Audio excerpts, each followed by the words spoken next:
Well, good morning. I'm Dr. Bart Rademaker, Prescription for Your Transformation, Real People, Real Success, and Real Conversations. And once again, I'm very excited to be on this platform for so many different reasons. First of all, the incredible people that I get to meet. And certainly that is a gift in of itself because the genius, the talents, all these incredible people with all their incredible experiences, I get to experience firsthand. And then the joy that I get to have is then being able to share their wisdom, their collective wisdom with you, so that perhaps you can find the wisdom that you're looking for to make the changes in your life. And so my purpose is really to interview all sorts of people from all different backgrounds and cultures and countries, ideas, perspectives, what have you, because the whole purpose is to create this incredible archive of authentic voices, authentic conversations, where you get that real person giving you their sense of the world, their model of the world, so that you can perhaps tap into that and make the changes that you want to make in your own personal life. So today I'm really excited to be introducing an incredible woman with two completely different backgrounds, and actually very similar to mine. One of which is more of the scientific background, a PhD in organic chemistry as well as business. And then, of course, the holistic side, the Eastern philosophy, where, so many of the Western world just kind of look down upon and say, yeah, this is not real stuff. There's no scientific evidence. For me, the evidence is clear. It's been around for thousands of years and has really done its job to help us understand the world in a way that science perhaps cannot. And so I'm delighted today to be introducing Tina Marie St. Cyr. She's a human strategist and quite a story to share with all of you. So welcome today, Tina. Thank you for joining me. Thank you so much, Dr. Bart. It's great to be here with you and connecting with your wonderful audience. Well, thank you for that. And you have a special gift. And so let's go ahead and start off with the story, because that's what really got me excited to hear what you had to say. And it's a story that starts with you at the age of 8. Tell me a little bit about that and share that with the listeners. Yeah, I shared that story with you because it's one of the first times I can look back on my life and realize that there was something speaking in and through me as a child that has stuck with me ever since and has become even more integrated in my way of thinking and being. And it was a time back, I'm sitting on a bar stool at a breakfast bar with my father. We went to this place. It was like our place. He'd take me out for breakfast. It's just like daughter and dad. And we're sitting at this breakfast bar, and I ordered my blueberry pancakes. I could never finish them all, but I love blueberry pancakes. And I remember turning to him and saying, "Dad, we are receivers." And he looked at me and he goes, "Okay, what do you mean?" And here I am, this little inquisitive child, and I'm sure I blew his mind many times, but I remember this one time, and I said, we're like radio receivers, Dad. It's like there's all this information that's coming in, and it's our spine. Our spine is the antenna. And I remember the look on his face, and he was enthralled and very curious to find out more of what his little girl was sharing with him at that moment. That was a very pivotal time in my life where I knew that I knew something, and it birthed this absolute fascination in understanding where that came from and how we can utilize it, how I can utilize it whenever I work with people. Nice, because that also spawned your interest in humans. I mean, you were sharing with me earlier on that you've been fascinated with human and human behavior, I guess. Very much. Anytime people get upset, it's kind of funny because I'm one of those people, and even my kids, they knew this. If there's conflict, if there's things that aren't going well with humans, I'm right in there.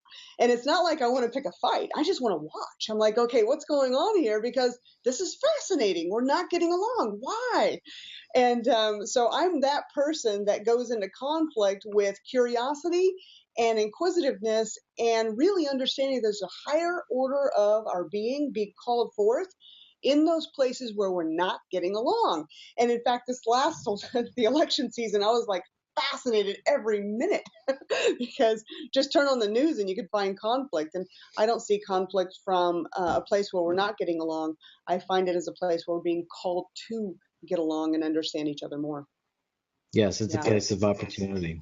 And that's so true, because so many people just simply get stuck in the conflict and the problems and the challenges. And as long as they focus on that, they're not actually focusing on what's actually possible and how. And so that's why I, what I like about this platform is it's just tapping into that collective wisdom and creating a generative collaboration, which is exactly, the kind of work that you do as well. But I want to stay with a little bit with this receiving business, because here's the question that I have for you. And this fascinates me, by the way, and I totally believe you're right on, spot on this. But where are those messages coming from? That's a great, question. In the same pursuit, I'm pulling up a note that I made because I get these downloads, whatever you want to call it. I just say it's a conversation that I'm having with other information sources all the time. But I just as though I was very fascinated by humans, I was fascinated by the other side of it, right? Where is it coming from? And so because the meme that we have to have identity and understanding of this voice, this intelligence, has been primarily religious, I became fascinated with the world's religions. And so I studied all of them just to understand culturally what is this language point that we have in this communication culturally with this intelligence. And that's how we as humans have evolved in our way to label, box in, identify, and communicate this experience that we're having. It's through religion. And now, in the last 25, 30 years, what we can actually say is it's more spiritual. So fair enough, it's a spiritual experience that we're having. I think that's our first experience. I think we are spiritual. This physical thing is a great tool set. It's a great mechanism, but it's like this physical housing, much like the house contains the people that live in it, or the car contains the people that are traveling in it. This body contains the intelligence that is being housed within it.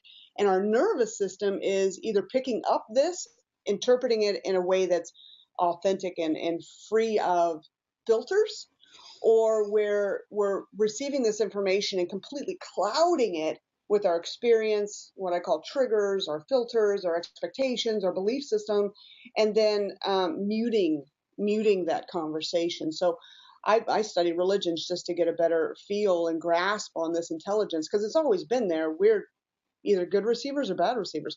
We're getting on the static mode of in between the channels, or do we have a clear connection so we can hear and not feel like, what really has me just laugh sometimes is whenever I sense people that think that they're tuned in and like they're the chosen ones.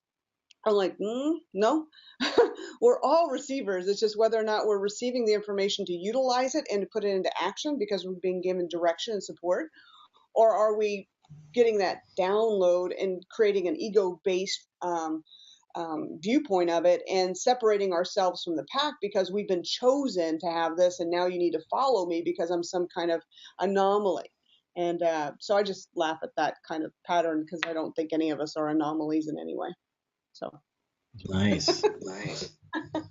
So here's my question then, because you talked about fine tuning your receiver, because obviously some people are aware of it, some people aren't, some people are perhaps numb to it, or do they just filter it all out? And so what are the implications of fine tuning into that reception mode, and what's going to happen when you do? It's a great question. Thank you so much, Bart. People fear it. I think ultimately people fear this connection on two different fronts. One is, am I worthy of this connection? Our humanness, I love our humanness because I think we were birthed with two viruses. I call them viruses because they act like that in our mental, emotional, spiritual states. Is the first virus is I'm not good enough. The I'm not good enough virus. And that's where we in these patterns of wanting to prove our worth, and it gets pretty messy, right? And then the second virus is I'm not lovable. Am I lovable? And we combat our own lovability and existence in this wonderful time frame that we're in. And so I think we were purposefully, honestly, virused with this human experience so that we can find and appreciate our spiritual nature, that which we are part of, even more. It's like Aristotle said, we can't appreciate the stars without the night, right? And so I love that we're virused, and I love that we have these wonderful spiritual journeys, because then whenever we come up against that wall or that challenge or that problem, and we burst through it, break through it, find ourselves on the other side of it, learn something in the process, then we're reconnected to our spiritual nature even more. So what are the ramifications of this, you're asking, is that we awaken. And when we awaken, then we're responsible. And I think ultimately human nature is lazy in its most delightful sense. Being responsible can be considered a weight on that psyche or that person that doesn't have the available energy to handle this responsibility. And so they push it away because I'm not worthy of it. I'm not, I'm not lovable enough, that type of, not me, don't choose me. But the fun thing is whenever we tap in and find out we do have available energy, and it's not like we're ever without energy, it's whether or not we want to choose to have energy. Whenever we take this responsibility and from a heart place and a soul place say, thank you, gosh, thank you for this awakening. And then we start asking questions like, how can I serve even more? What would you love for me even more? What beautiful miracle am I going to be today for someone else and something else that I get to witness as well? Use me type of conversations. And that's the fascinating part of this, being able to see ourselves as the receiver and appreciate it instead of resist it. So really what you're saying is developing that fine-tunement, having that awareness, having then that connection, is that then you get to serve at a higher level, and you really keep this world in balance by contributing back and giving back to source. Yes. Nice. Very much. Can I read something that tapped in and came through at approximately love to hear it. 2 a.m. on Tuesday morning? I date these things, so I'll know when it came in. Where do I start? This was a night that I happened to choose to leave my computer and my iPad Pro at the office because I wanted to sleep through the nights. I wanted to be able to not be awoken by these voices that say get up and listen to us. And I wanted to just have a night's sleep. So I thought by me leaving the computer at home, so they would leave me alone, but they didn't. So what ended up happening was I came downstairs and I found every scrap piece of paper I could find in my house, and I just started pouring it out. So here we go. I started on the back of the envelope. So it says, when we free ourselves of our own limiting beliefs, poor habits, ineffectiveness, we create a reservoir of energy that, when efficiently directed, unleashes the true nature of our soul. In this place, we begin to feel, know, and move into and as the very life force that birthed us. Life has a new indescribable sheen and light to it. Inspiration, passion, true connection come effortlessly. This is the soul's extraordinary essence. With this power, we are directed to create, to have authentic communications, to rise above the rules of our society, and seek souls interacting in a way that self-organize at the highest level. These vibrations that we call the highest order are of love. You have been brought here at this time, for your soul is ready to reorganize at this higher level. Any uneasiness you have been experiencing has merely been our getting your attention to act, to move, to choose at a higher level your inspirations. Moving beyond the me level, and I'll show you a form. They just gave me this huge download of this entire map. Mm-hmm. Moving beyond the me level vibrations of our existence into the we level vibrations, we will take about 4 to 6 months for the clearing. They gave me a clearing that we can condition ourselves with. And it's a clearing and conditioning process. So that was that first piece. Sorry, I have my phone still ringing. I didn't think of that part. And it moves on. So in this clearing process, you will learn how to be in relationship with those around you as your vibration and awareness elevates. With those whom you resonate, they will stay, basically. Those with whom you are not to resonate any longer will make their own choices and move on. This will require not much, if any, effort on your part. So this is great because I teach about how do you transform negativity in your life. It's saying elevate to a different station, it goes away. It's not even there. You can't see the picture anymore. So anyway, there you go. This is one of the downloads. I got about a 3.5 hour I download 2 nights absolutely, ago. absolutely love it. So I'm gonna make a request. Would you be okay to simply publish that, as a comment in our interview? Yes, I will. I'd love Definitely. that. I think this is brilliant. So here's my question then for you, right? Because I like to know, I like to get this crystal ball and kind of know what's your plan with all this. This is fascinating, and this is, I think, something that so many people can benefit from at the highest level. Thank So you. if you could foretell your future with this kind of work, what would it be? And you and I had this conversation that I've been directed over the last year as an internal calling to get back on air. I was on radio for 5 years, terrestrial radio, 16 cities, and then rebroadcast in different countries. I'd find people in different countries that would reach out to me, and I help their life. And I'm like, you're in Greece. I didn't know you could hear me over there.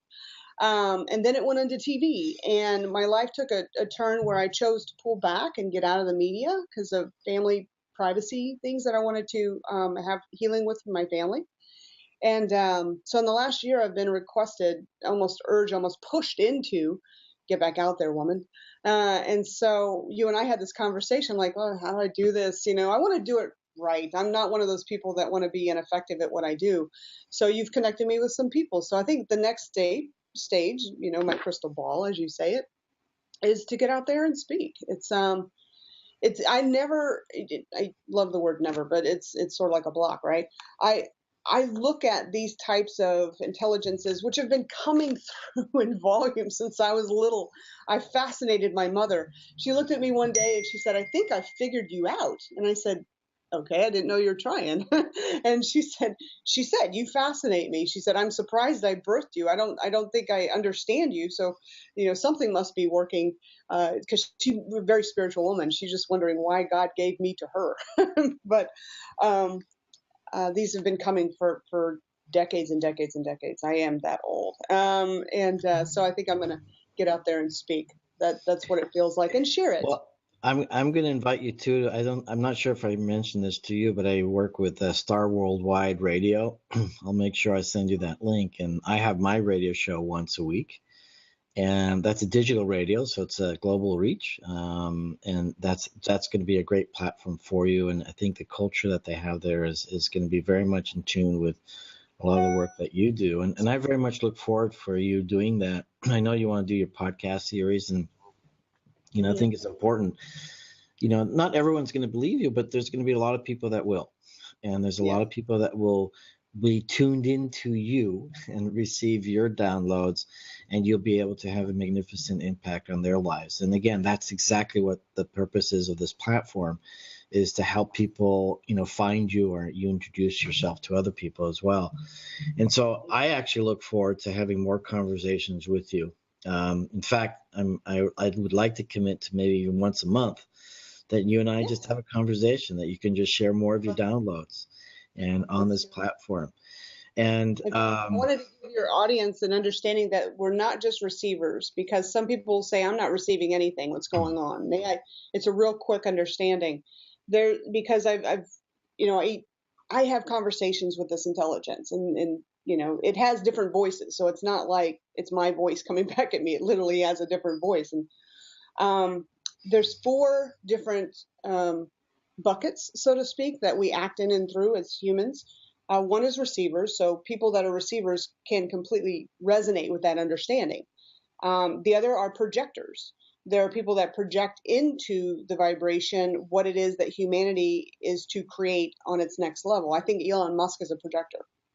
Uh, the next is reflectors. And so there are reflectors that mirror the best qualities or the not best qualities of human existence. And whenever they're reflecting these, that's all they see, and that's what they then speak of. So I think the reflectors would understand this is like, you're reflecting that quality that you see into the world, your mirrors. And the fourth are collectors. And collectors are interesting because collectors are almost like our historians. Every board needs a historian on it, right? And so the historians are the ones that are appreciating that pathway through which we've come, and they utilize that as technologies and foundational awarenesses so that we can have ground to project from. Because without the ground that we have, the appreciation's not there, the gratitude's not there, and we just create more uncertainty for ourselves, and then we're like spiraling out of control.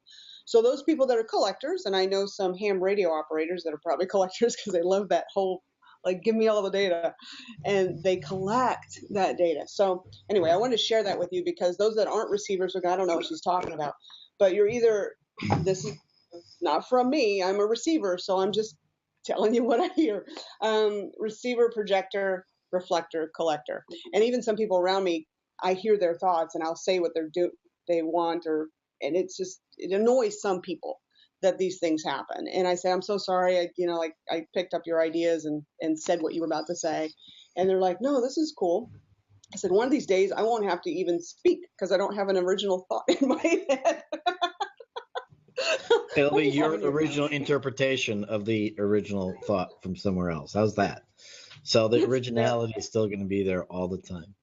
Yeah, it's fun. I love this kind of work, and I really appreciate you today, Tina. And I would love to talk a lot more with you. And but this is our first experience together on Facebook Live, and I just want to ask another question too, because I think this is very, very important. Is that you're also a human strategist, and I like the fact that you have this multidimensional approach and multidimensional background, and I consider myself in a very similar way, also from the scientific side, but also from the Eastern philosophy, holistic, whatever you want to call that.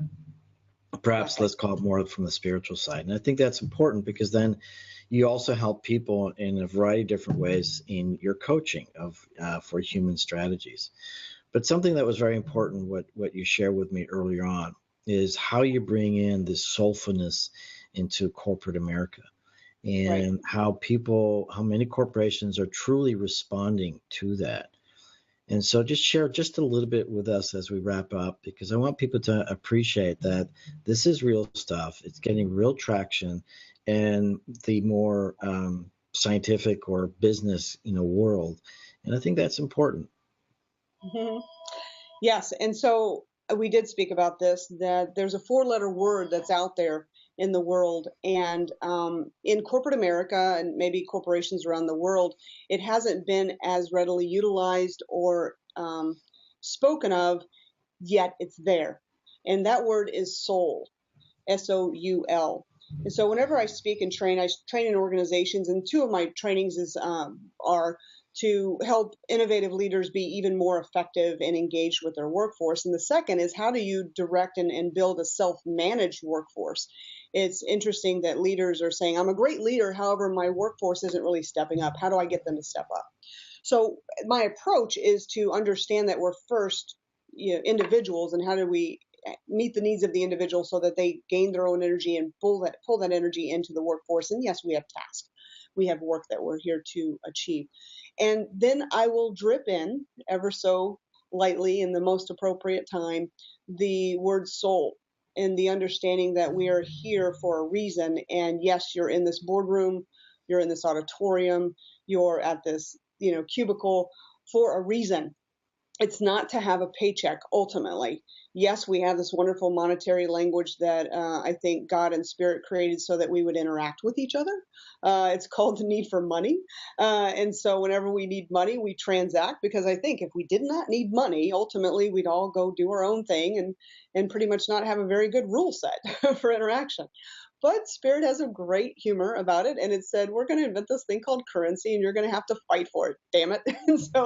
And so corporations and leaders do their best to get their metrics to move forward, fair enough. And I think we're being called to bring the soulfulness of the individual into the team, the soulfulness of the team into the department, the soulfulness of the department into the corporation, into the company, into the organization, the foundation, and then the foundation into the community, and the community into the world. So this is being actually called forth by the inactivity or the stubbornness or the whatever we want to label it of millennials, because I think they have been given this wonderful torch, like it or not, to help us wake up into the soul heartfelt reason why we get out of bed in the morning. And it does not revolve anymore around the pursuit of money. And I think my generation, Gen Xers and whatever you want to call me, we find opposition there because we're like, it's a great paycheck. I'm paying you enough. Why don't you do your work? Because it's no longer the need of the soul. It's the need of a human that is in fear-based states to achieve things from a monetary standpoint and materialization. However, from a soul level, it's about the connection. And leaders are being asked to step up to the connection. It's uncomfortable, and fair enough, all changes. No, and you're absolutely right. I think, once we appreciate, it's all about relationships. It's all about that connectiveness. And it's all about, that respect for what's around us, and appreciating, not judging, somebody else's different views or different model of the world, and appreciating the fact that, they have different experiences. They have a different sort of wiring, if you will, and it's not right or it's not wrong. It's just different. And so for us to be able to respect that, and then find that connection, find that commonality, and that unity, if you will. And so, go into that next phase of human evolution, which is a lot more mature.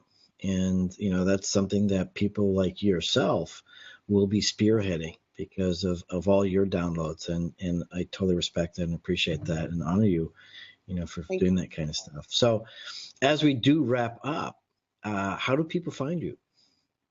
TinaMarie.com. It's pretty easy. I am the Tina Marie, so TinaMarie.com.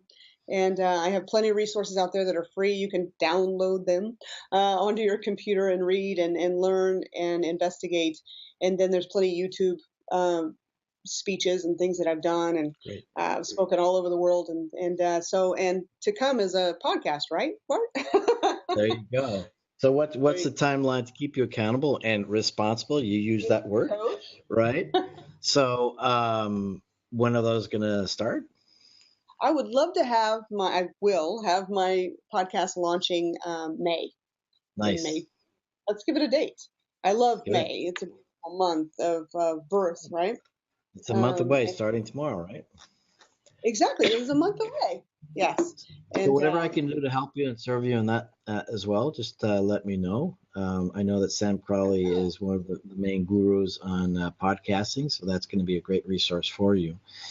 And so let's stay connected. Let's build the community and create even more of a connection and a network so that we can serve people and really get everyone more aligned with their own soul, because that's where the gift of life and the magic and everything else happens. And I do have to share one thing with you, because I did not share this with you, is that one of the things I always like to share with people is that, we actually do live in an intelligent universe. And nothing happens by random, and so it's really your fault. It's your fault that you're here today talking to me. So, but the intelligence and the intelligence is the brain intelligence, the body intelligence, and then the energy intelligence. And so I want to share that perspective that I have, and tapping into all three of those. The brain intelligence is the strategies, the body intelligence, it's all the things that happen within our system that we can affect. And then it's that energy intelligence, which call it spiritual intelligence, whatever you want to call it. So anyhow, I am Dr. Bart Rademaker, prescription for your transformation. Real people, real conversations, real success, talking to Tina Marie St. Cyr. Really delighted to have this conversation. Looking forward to many more in the future. And I can't wait for you to serve so many more people with the incredible magic and genius that you have. So thank you so much. Thank you, Dr. Bart Rademaker. Thank you. Bye, everybody.